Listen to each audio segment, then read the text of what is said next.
신약 성경 중에 사도행전을 보면 성령 충만함을 받은 성도들이 어떻게 전도를 하고 어떻게 교회를 세워나갔는가를 알 수가 있습니다. 그런데 참 놀라운 것은요, 우리 예수 믿는 사람들을 핍박을 하는 사람들은 하나님을 모르는 이방인들이 아니고 하나님을 경외한다고 자부하는 그런 유대인들이 예수님을 십자가에 못 박을 뿐만 아니라 예수 믿는 사람들을 그렇게 못살게 굴고 박해를 많이 했습니다. 그래서 예수 믿는 사람들이 있는 곳에는 찾아가서 그렇게 괴롭히고 그렇게 감옥에 잡아가기도 하고 죽이기도 했어요. 그래서 스데반 집사는 그 유대인들로부터 돌에 맞아 죽는 첫 번 순교자가 되었습니다.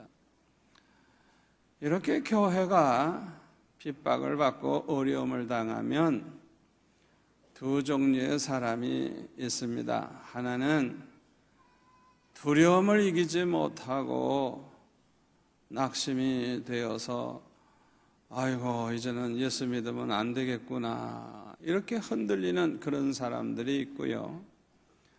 또 하나는 그렇게 환난이 일어나고 박해가 일어나도 두려워하지 않고 신앙의 지조를 지키면서 어희로 담대하게 복음을 전하는 그런 사람들이 있어요. 누가 이렇게 될 수가 있느냐? 이것은 성령의 충만한 은혜를 받은 사람들입니다. 성령의 충만한 은혜를 받은 사람들은 환난 핍박이 와도 흔들리지 않아요. 두려워하지 않아요.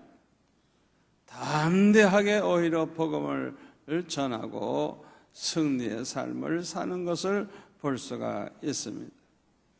오늘 본문에 나오는 이 안디옥 교회는 바로 이런 사람들이 세운 교회입니다.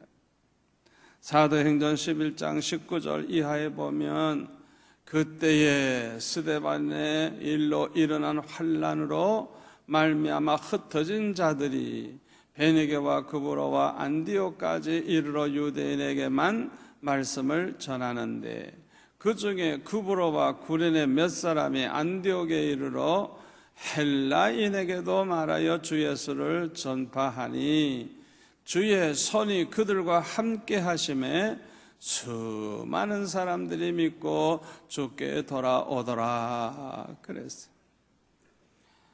흩어진 사람들이 두려워서 벌벌벌벌 떨고 숨어있던 거 아니에요. 흩어지기는 하지만은 가는 곳곳마다 전도하면서 가는 거예요. 전도하면서 어디를 가든지 전도를 하는 거예요. 그런데 대부분에는 유대인 사람들을 향해서 전도를 했는데 그 안디옥이라고 하는 곳에 가가지고서는 그 헬라 사람들에게 이방인들에게 전도하는 사람들이 있었어. 그런데 놀라운 것은 성령이 함께 하셔서 그 이방인들이 예수를 믿기 시작을 하는데 예수 믿고 주님께 돌아오는 사람들이 너무너무 많은 거예요. 이것이 소문이 나가지고 예루살렘 교회가 그 말을 듣고 바나바를 파송을 해서 이 바나바로 하여금 그들에게 말씀을 전하고 가르치게 했어요. 바나바는 아주 착한 사람이고 성령과 믿음이 충만한 사람이었어요. 이 바나바를 통해서 교회가 부흥이 되니까 혼자서 감당할 수가 없는 거예요. 그래서 다소라고 하는 곳에 가 있는 사울을 찾아가지고 그를 데리고 와서 하나님의 말씀을 가르치게 했더니 성도들이 은혜 받고 그저 평범한 신자가 되는 게 아니라 제자가 되는 거예요. 제자가 되는 거예요. 얼마나 그들의 신앙이 좋은지. 그 안디옥 사람들이 이 안디옥 교회 교인들을 향해서 그리스도인이라 그렇게 부르기 시작을 했어요. 크리스찬이라고 하는 그런 말이 이때 생겨난 것입니다. 얼마나 놀라운 일입니까?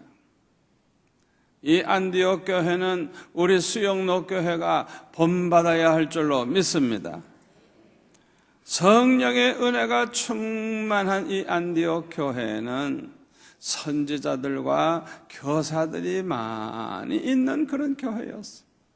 오늘 보면 1절에 보면 이렇게 기록하고 있습니다. 안디옥 교회에 선지자들과 교사들이 있으니 고 바나바와 니게르라고 하는 시몬과 구리네 사람 루기오와 분봉와 헤롯의 젖동생 마나인과 및 사울이라. 이렇게 선지자들과 교사들을 소개하고 있습니다. 여기서 말하는 선지자는요, 성령의 은사를 받아가지고 예언을 하기도 하고 또 하나님 말씀을 잘 가르치면서 교회를 이끌어가는 영적 지도자를 가리키는 거예요. 그리고 여기서 말하는 이 교사는 말씀의 은사를 받아가지고 하나님의 말씀을 잘 가르치고 전하는 그런 사람들을 가리킵니다. 이 말씀의 은사를 받은 사람들은요, 어떻게 그렇게 하나님의 말씀을 잘 가르치는지, 그 말씀을 가르칠 때 말씀의 은혜가 임하는 거예요. 얼마나 귀한 일꾼들인지 모릅니다. 이 교사는 사도들 다음 가는 그런 아주 중요한 그런 직분을 맡은 사람들입니다.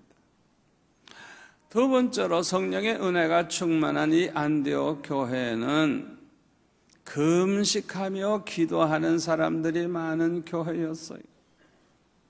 오늘 본문에 보면은 이 교회가 금식하며 기도했다고 하는 그런 기록이 나옵니다. 여러분들은 어떤 때 금식 기도하죠? 금식 기도 해보신 분들은 아마 여러분들이 다 나름대로 이유가 있어서 그렇게 금식 기도를 해본 줄 압니다. 하여튼 기도 중에 가장 마지막 기도, 하여튼 아주 결사적으로 그냥 목숨 걸고 기도하는 게 금식 기도예요. 어떤 때 그런 기도를 합니까? 저 같은 경우는 아주 해결은 해야 되는데 앞이 캄캄하고 해결할 길이 전혀 없는데 너무너무 급한 거예요. 그러면 다른 방법이 없어요.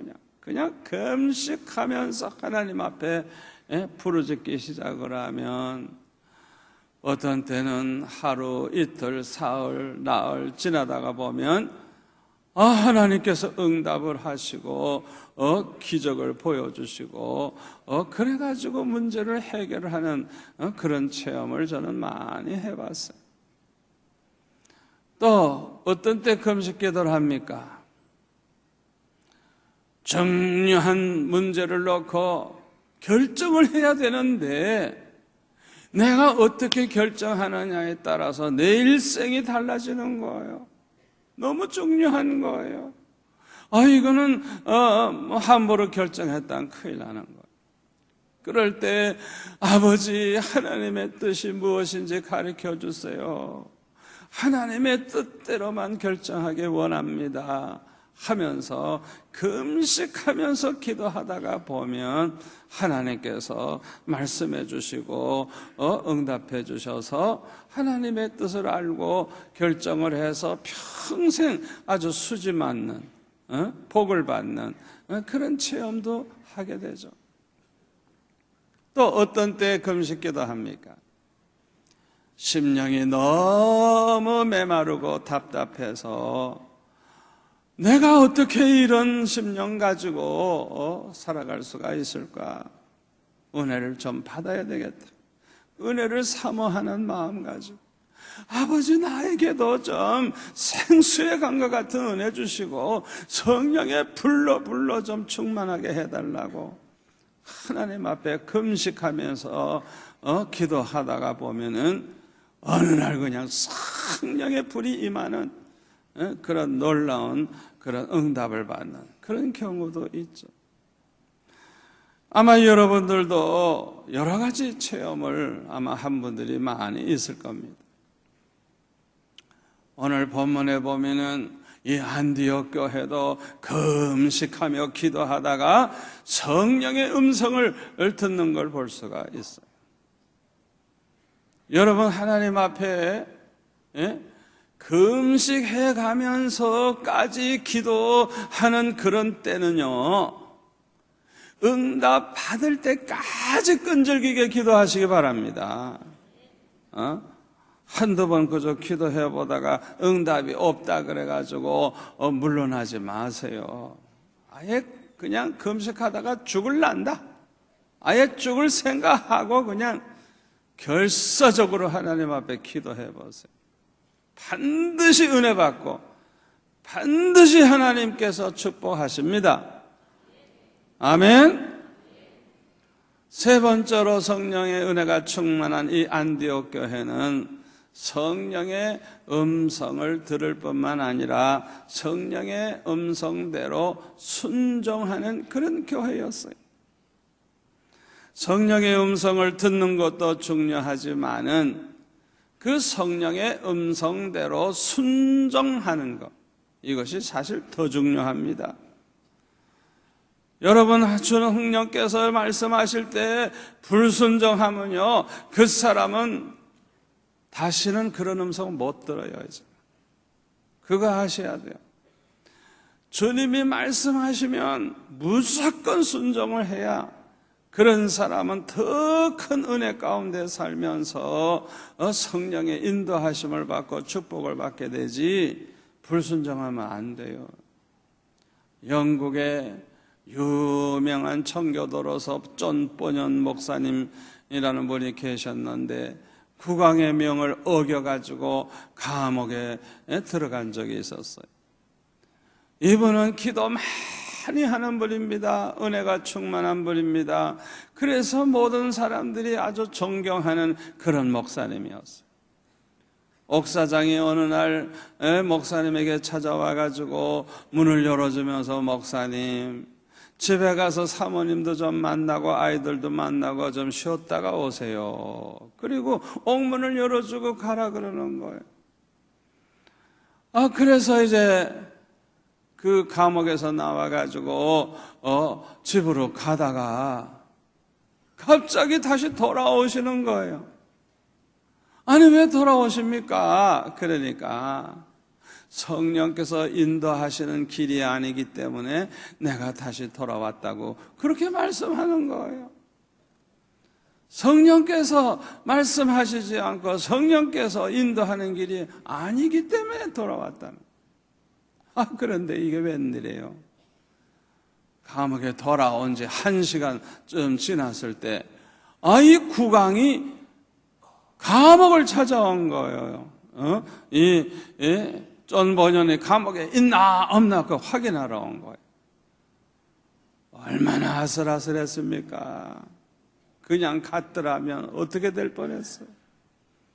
국왕이 돌아간 다음에 이 옥사장이 말하기를, 목사님이 성령의 인도하심 따라 행하지 아니했더라면 나도 죽고 목사님도 죽었을 겁니다. 다음부터는 내가 오라 가라 안 할 테니까 성령께서 가라 하면 언제든지 가십시오. 그리고 성령께서 돌아오라면 돌아오십시오. 그렇게 말을 했다는 거예요.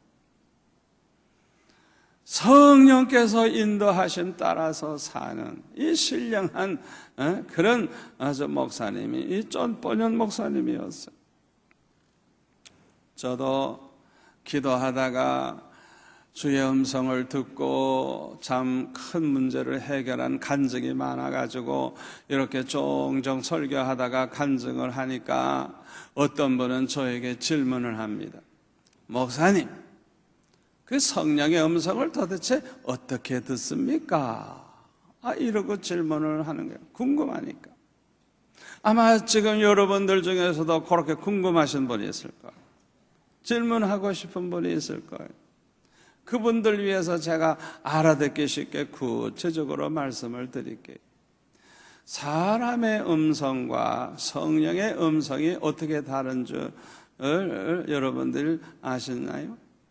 사람의 음성은요, 이렇게 소리가 들리잖아요. 그러면 이 육신의 귀로 듣잖아요. 그렇기 때문에 남자 소리구나, 여자 소리구나, 아이고 연세가 많은 분의 소리구나, 애들 소리구나, 이게 분별이 되잖아요, 이 귀로 들을 때. 그런데 성령의 음성은 그렇지 않아요. 그러니까 이 육신의 귀로 듣는 그런 소리가 아니에요. 그렇기 때문에 내가 그 음성을 들을 때 내 옆에 있는 사람 모르는 거예요. 전혀 들을 수가 없어. 나에게 말씀하시면 나에게만 들리지 옆에 사람에게는 들리지 않는 거예요. 그렇게 달라요.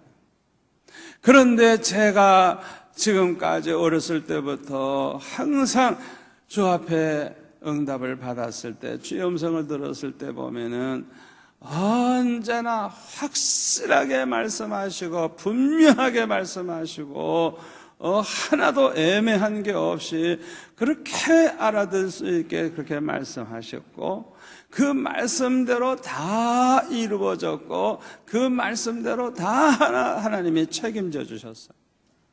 아멘. 어떤 사람은 뭐 주의 음성 들었다 그러는데 말이죠, 그냥 확실한 음성도 듣지도 않았으면서 적당히 이렇게 마음에 감동이 오른다든지 생각이 떠오른다든지 이래가지고 그게 주님의 음성이라고. 그건 엉터리예요, 엉터리. 그렇지 않아요. 정확하게 분명하게 말씀하시는 거예요. 제가 대학교 졸업을 하고 졸업식 마친 다음에 교회 와서 엎드려 기도를 했어요. 아버지, 도대체 나는 대학 4년 동안 이게 도대체 뭡니까? 공부도 제대로 못하고 입시생들 가입 공부한다고 그냥 잠도 제대로 못 자고 미팅도 한 번도 못 해보고, 이거는 공부할 시간이 없어서 그저 데모할 때 그럴 때 그저 도서관에 들어가 공부나 하고, 도대체 4년 동안 나는 왜 이렇게 보내게 하십니까? 하면서 탄식을 하면서 이제 하나님 앞에 기도하는데, 그때 주님이 말씀을 하시더라고요. 내가 너를 그렇게 묶어놓지 아니하면 네가 목사가 될 것 같으냐? 저를 묶어놨대요. 딴청 못하도록 묶어놨대요. 이 대학생 때 얼마나 놀기 좋아하고 얼마나 미팅이 많고, 또 서울대 학생들 보면 아가씨들이 얼마나 따릅니까? 아니 그러다가 보면은 어떻게 신앙생활 제대로 하고 어떻게 죄를 안 짓고 살 수가 있겠어요? 생각해 보세요. 그러니까 하나님의 종을 만들기 위해서 한눈 팔 시간이 없게 하신 거예요. 그냥 완전히 그냥 시간에 매여서 5시간 이상 잔 적이 없는 것 같아요. 얼마나 아주 그냥 바쁘게 살았는지 몰라요. 주님이 그렇게 말씀을 해주시니까 4년 동안에 맺혔던 거 다 풀리고 해결이 되잖아요. 지금으로부터 한 20여 년 전 얘기입니다만은, 그땐 교역자가 그렇게 많지는 않았습니다만은, 그 부교역자들이 제 마음에 안 들어요. 그래서 연말에는 다 내보내야 되겠다 생각을 하고 하나님 앞에 특별 기도했어요. 아버지, 나는 이런 사람들과 함께 일하기 싫습니다. 나와 함께 순교할 수 있는 사람들을 좀 보내주세요. 이러면서 하나님 앞에 특별 기도를 하는 거예요. 야, 그런데요, 갑자기 주님이 말씀하시기를 네가 그들에게 평생에 제일 좋은 형님 목사님 밑에 있었다는 추억이 될 만한 그런 목사가 되어줄 수 없겠니? 이야, 저에게 그렇게 주님의 말씀을 하시더라고요.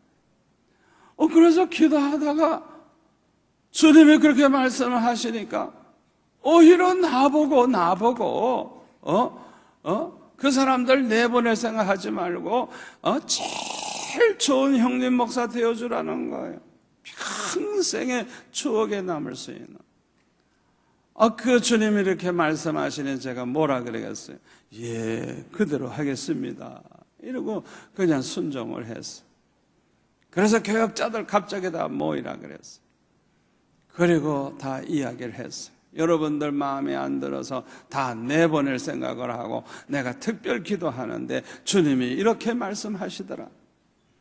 여러분에게 평생의 추억에 남는 그런 훌륭한 좋은 형님 목사 되라고 주님이 말씀 하셔서 그렇게 하겠다고 했다.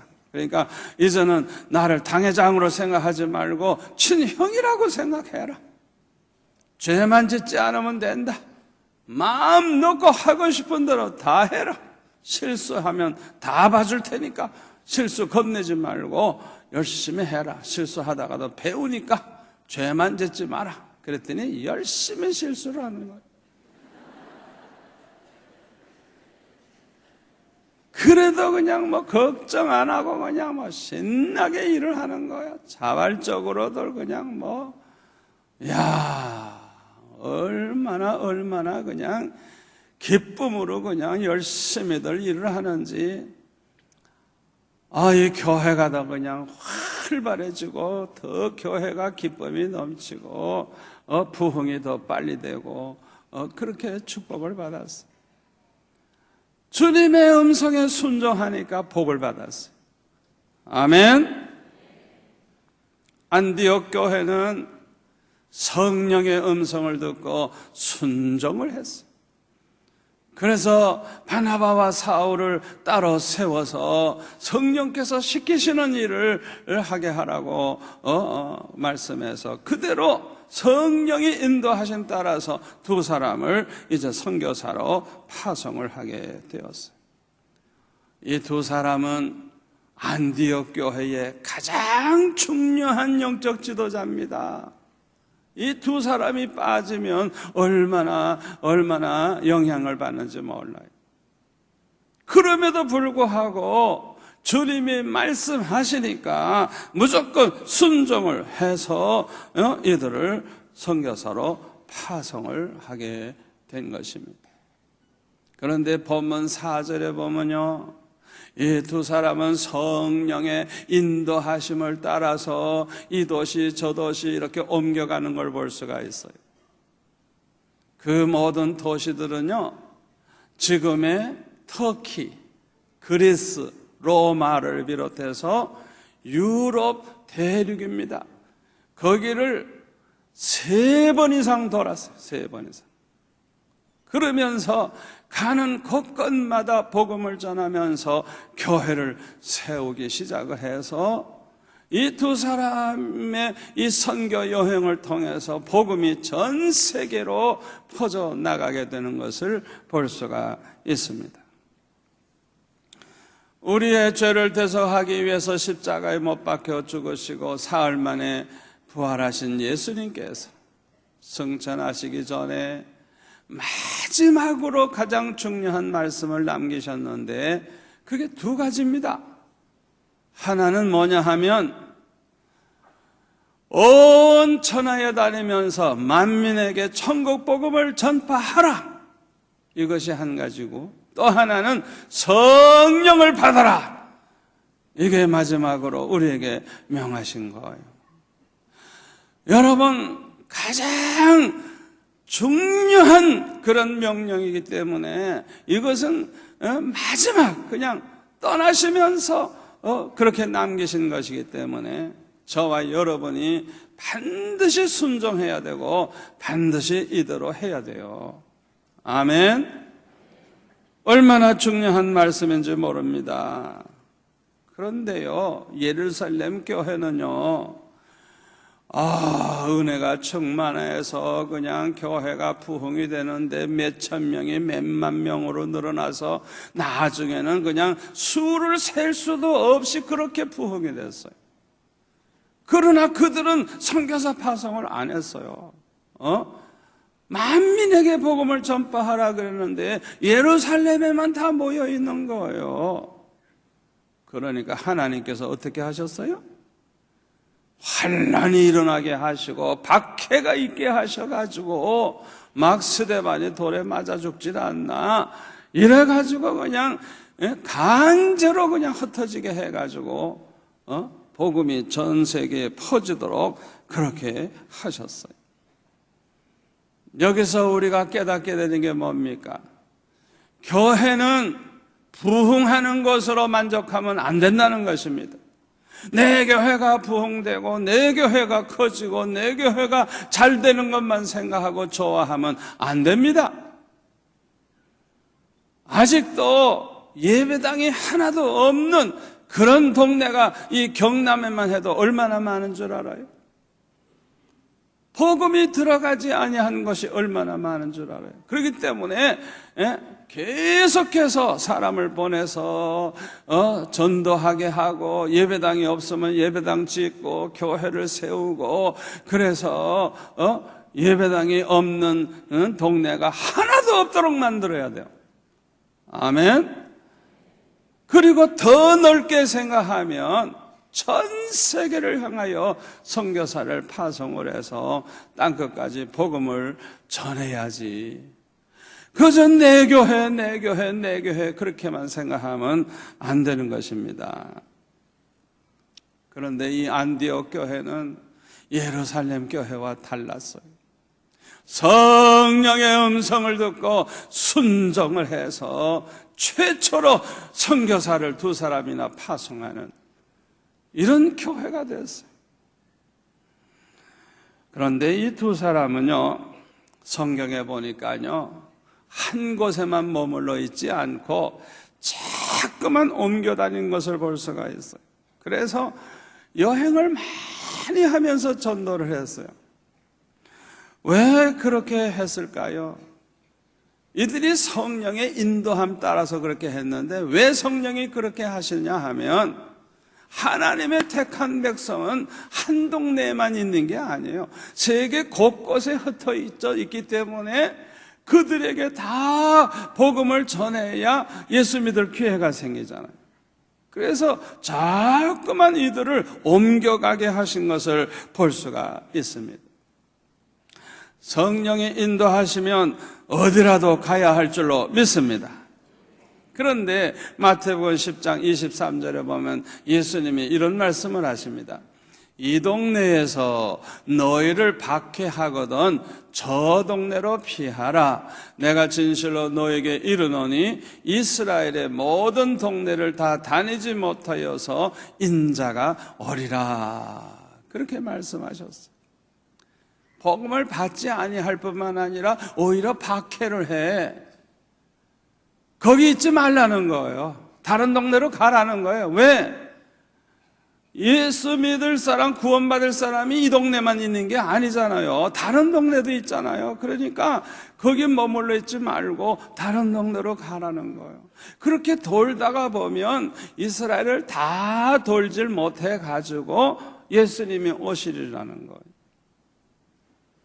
그런데요, 마가복음 6장에 보니까요, 우리 예수님도 고향에 가서 전도를 하는데 그 고향 사람들이 다 아는 사이 아닙니까? 그러니까 이게 마리아 아들 목수의 아들이 아니냐 하면서 그 동생 아무개가 있고 누이들도 있지 우리 가운데 있지 아니하냐 이러면서 예수님을 배척을 하는 거예요. 그래서 예수님께서는요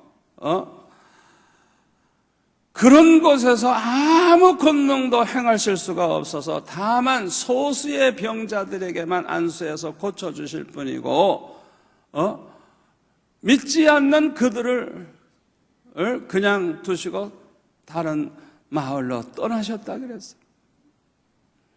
마가복음 1장 38절에 보면은 예수님께서 왜 한 곳에만 머물지 아니하고 이렇게 자꾸만 이동하셨는지 이유를 알 수가 있어요. 거기에 보니까 이르시되 우리가 다른 가까운 마을들로 가자. 거기서도 전도하리니 내가 이를 위하여 왔노라. 아멘. 한 곳에서만 머물러 있지 않았어. 또 다른 마을로 가자. 다른 마을로 가자. 내가 거기 가서도 전도할 것이다. 내가 이를 위해서 왔다. 말씀하시면서 이렇게 자꾸만 여러 마을에 예수님도 다니신 것을 알 수가 있습니다. 오늘날 선교사들 가운데 보면은 저 회교 국가에 가가지고 몇십 년 동안 선교한다고 하면서 단 한 명도 예수 믿게 하지 못해가지고 몇십 년 지나면서 그냥 보내고 있는 사람들이 있어요. 저는 그건 뭔가 잘못됐다고 생각합니다. 성령의 음성을 들을 필요가 있다고 생각합니다. 정말 금식하며 기도할 필요가 있다고 저는 생각합니다. 그러면 분명히 성령께서 말씀하셔서 인도하실 거예요. 성령께서 그렇게 몇십 년 놀고 있으라고 하지 않았을 거예요. 이 안디옥 교회 성도들처럼 금식하며 기도하면서 나아간다고 하면 어떻게 몇십 년 동안 한 사람도 전도 안 하고 그렇게 보낼 수가 있겠어요? 참으로 안타까운 일입니다. 안디옥 교회는 참으로 훌륭한 교회였습니다. 성령 충만한 성도들이 모인 교회였습니다.